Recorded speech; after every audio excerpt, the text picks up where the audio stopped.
दोस्तों एक बार फिर से स्वागत है आपका प्रजापति न्यूज में। भारत का हुआ बुरा हाल। इस फोटो को देखकर अंदाजा लगा सकते हैं कोरोना का तीसरा लहर चालू हो गया है दोस्तों। लेकर आ रहा हूं। क्या आपको मालूम है चाइना ने कोरोना वायरस को कैसे हराया और क्यों हमारा देश भारत आज भी कोरोना वायरस को नहीं हरा पाया? आखिर क्यों? और क्या आपको मालूम है चीन फिर से भारत को खतरे में डालने वाला है? आज के इस वीडियो में पूरी डिटेल में मालूम चलेगा। दोस्तों आज हमारे देश में जो हालात हैं उसे देखकर हर किसी की रूह कांप रही है, क्योंकि भारत में कोरोना वायरस दिन दुगनी रात चौगुनी तेजी से अपनी पकड़ लोगों के बीच बना रहा है और हर रोज नए रिकॉर्ड तोड़ रहा है।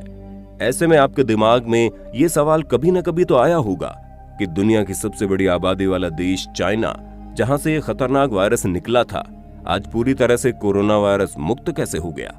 आखिर ये अजूबा हुआ कैसे और कैसे चाइना ने इस वायरस को हराकर अपने देश को जीत दिलाई?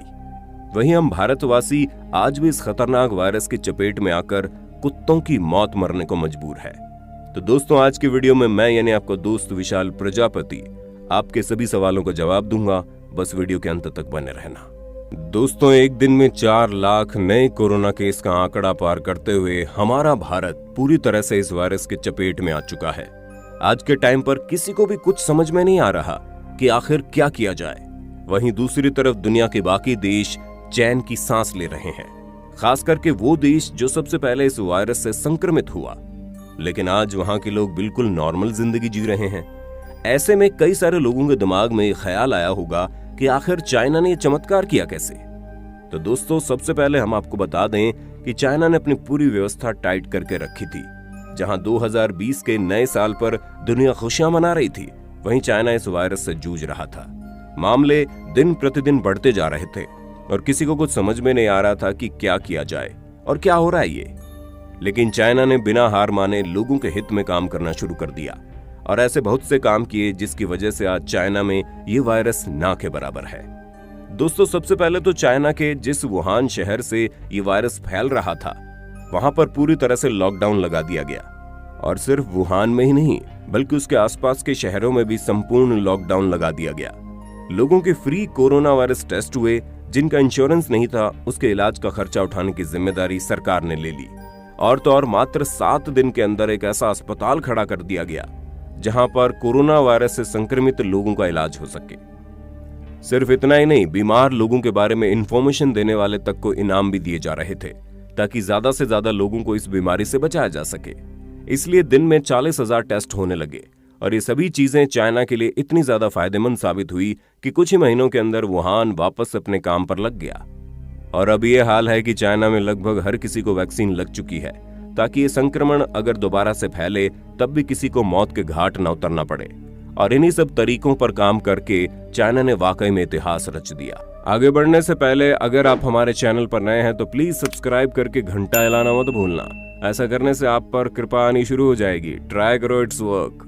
पर दूसरी तरफ अगर हम हमारे भारत की बात करें तो आज इस महामारी को हमारे देश में दस्तक दिए 1 साल से ज्यादा का वक्त हो रहा है, लेकिन अभी भी हमारे यहाँ की व्यवस्थाएं बिल्कुल ठप पड़ी हैं। हर किसी को पता था कि अगर ये महामारी और ज्यादा फैली तो लोगों को ऑक्सीजन की जरूरत पड़ेगी, पर ये सब चीजें पता होने के बावजूद ऑक्सीजन की व्यवस्था नहीं करवाएगी।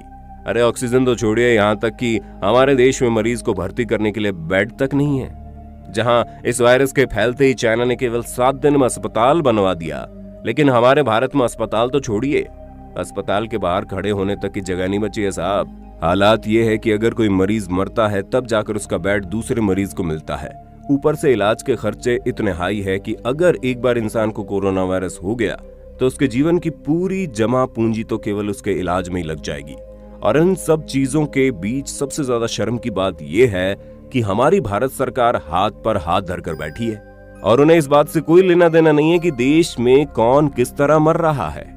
अगर होता तो यहाँ पर चाइना की तरह नियम कानून लग चुके होते और हम भी कब का इस खतरनाक वायरस को टाटा बाय बाय कह चुके होते, लेकिन नहीं, यहाँ पर ऐसा कुछ नहीं हो रहा है। उल्टा जो हमारे देश में वैक्सीन लगने का प्रोसेस है वो भी इतना स्लो है कि जब तक देश में सबको वैक्सीन लगेगी तब तक आधे से ज्यादा लोगों को तो वायरस निगल चुका होगा। ऊपर से वैक्सीन की 1 डोज में लोगों को संतुष्ट किया जा रहा है क्योंकि दूसरे डोज का कुछ अता पता ही नहीं है। मतलब दोस्तों आप खुद ही सोचिए ये वायरस कितने भयानक तरीके से जब आज से 1 साल पहले आया था तो सबसे ज्यादा खतरा चाइना को था, लेकिन चाइना ने हर एक चीज को इतने बेहतरीन तरीके से हैंडल किया कि आज वो वायरस से नॉर्मल जिंदगी जी पा रहे हैं। लेकिन हम भारतवासियों ने इस वायरस को कुछ ज्यादा ही हल्के में ले लिया था और यही नतीजा था कि आज ये वायरस हमें हल्के में ले रहा है और हजारों लोगों को मौत के घाट उतार रहा है। क्योंकि चाइना को ये बात बहुत अच्छे से पता थी कि इस वायरस का अपना रंग बदलता है और समय के साथ ही बलवान होता जाता है, इसीलिए उन्होंने वक्त रहते इस वायरस पर पकड़ बना ली और आज चैन की सांस ले रहे हैं।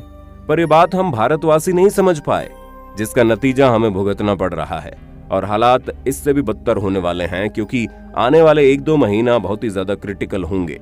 ऐसे में अगर अस्पताल न बनवाए गए, ऑक्सीजन सिलेंडर की व्यवस्था ना की गई, यहाँ तक कि लोगों को फ्री इलाज और वैक्सीन न दिया गया, तो आप समझ लीजिए अभी तो कुछ भी नहीं है, आने वाला समय इससे भी ज्यादा खराब हो जाएगा।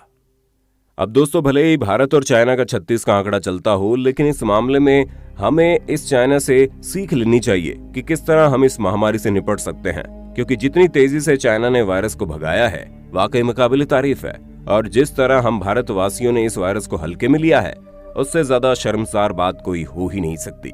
लेकिन अभी भी मौका है, अगर सरकार चाइना और अपने आप को कोरोना वायरस से मुक्त करने वाले बाकी देशों के नक्शे कदमों पर चलती है तो ये जंग थोड़ी आसान हो जाएगी, वरना न जाने कितनी लाशें आपको शमशान घाट पर आंकड़ों की तरह जलती हुई दिखेंगी। इस वीडियो को इतना शेयर कीजिए कि ये वीडियो हमारी सरकार तक पहुंच जाए। और हाँ दोस्तों, इस वक्त घर बैठे भगवान को याद करो। यदि भगवान आपको याद कर लिए तो समझ ही सकते हैं आपके साथ क्या हो सकता है। बाकी आपका इस पर क्या कहना है हमें कमेंट में जरूर बताना। इसी तरह के इंटरेस्टिंग वीडियोस को लगातार देखते रहने के लिए चैनल को लाइक, शेयर और सब्सक्राइब करना बिल्कुल ना भूलें। हम फिर मिलेंगे नई वीडियो में, तब तक के लिए जय हिंद, जय भारत। दोस्तों, आपकी स्क्रीन पे 2 और वीडियोस दिख रही हैं, जिसे देखने के लिए आप इस स्क्रीन पर क्लिक करें। दोनों देखिएगा, बहुत अच्छी वीडियो बनी है।